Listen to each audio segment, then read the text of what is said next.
Well, hi there, friends. I'm glad you've joined me again today as we continue in our journey with Israel in the book of Deuteronomy.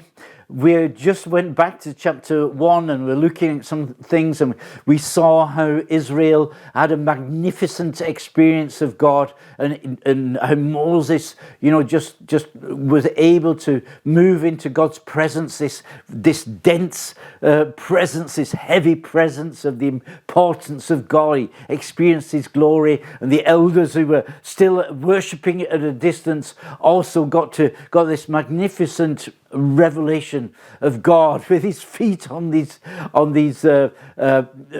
pavement of sapphire. And even the people who were underneath the mountain, they also experienced something of the closeness of God and of his presence and goodness. And God said, though, at one point, you've spent enough time on this mountain, now it's time to move, it's time to move out.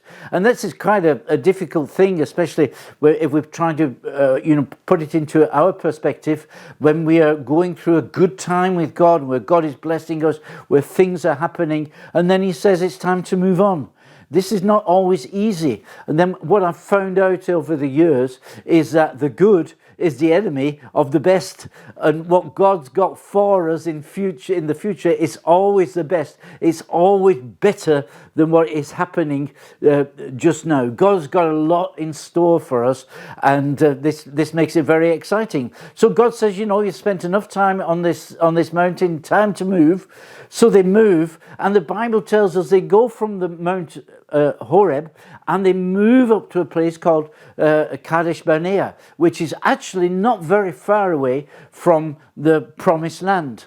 But when they get there, the Bible tells us, our reading for today actually is Deuteronomy chapter 1, 19 to 25, and they have to walk, they go by foot from Horeb to Kadesh Barnea, and it's about 100 miles that they have to walk, 130, 140 kilometers, and they walk there, and it says they go through the great and terrible desert, and when they actually arrive in Kadesh Barnea, they are exhausted.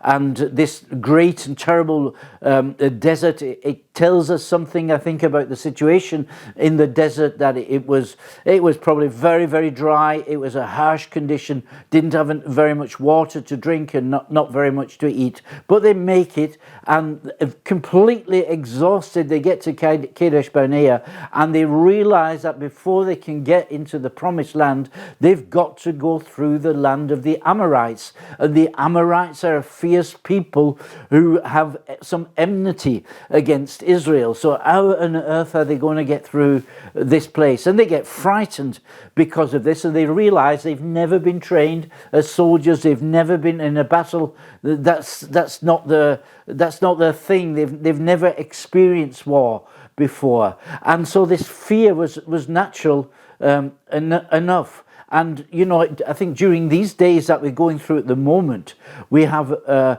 quite a lot of reasons to be fearful. There's a situation that's going on in the world today. We're thinking of the war in the Ukraine, and the inflation that we have, the crisis in the climate, the crisis as far as energy is concerned, and so on. We could maybe mention a few things. It's very easy for fear to grip our hearts and us to become very fearful about the future. But it's important that we handle this fear properly. And as we read through this story, I think the first thing that we should see is that we've got to accept whatever God is giving us. We've got to accept his gift. So let me just read verse 20 and 21 to you. And I said to you, you have come to the hill country of the Amorites, which the Lord our God is giving us. See, the Lord your God has set the land before you. Go up, take possession, as the Lord, the God of your fathers, has told you. Do not fear or be dismayed. You see, the future is not something that we are to dread, but the future needs to be accepted as God's gift to us. God has got something good for us in store. And even though everything is changing, and the politicians have said that when we come out of this, the world will be a different one than what it is today. So let's accept what God has got in store for us and not be afraid. The next thing is that we are to remember his faithfulness. Again, I'll continue to read, and he says, he is the Lord, the God of your fathers. He is the dependable God who made promises to Abraham, Isaac, and Jacob. And if we would just pause for a moment and look at the lives of these three men, these patriarchs of Israel, we find out how God dealt with them. And I mean, Abraham was certainly not perfect, and Jacob was definitely not perfect, and they made so many blunders and did so many things wrong. Isaac was a little bit not quite as bad as them, but God was faithful to them. He gave them promises, and he didn't move back on these promises. He didn't retract the promises. He was absolutely dependable upon on everything that he told them, and he was going to bring it to pass. So we have, in this time where fear is trying to get a hold of our hearts, let's just concentrate on this God who is faithful, who will bring it to pass, is what the Bible says. And then the third thing that we are to consider is God's mercy. Yeah, and the Lord is not a far and distant God. He's not sitting somewhere millions of miles away in heaven, but he's actually active in our lives. He's not far from each one of us, is what Paul says. Somebody said he's just the distance between us and God is just one prayer. He's very, very, very close. And Moses, he exhorted them very lovingly and said, do not fear or be dismayed.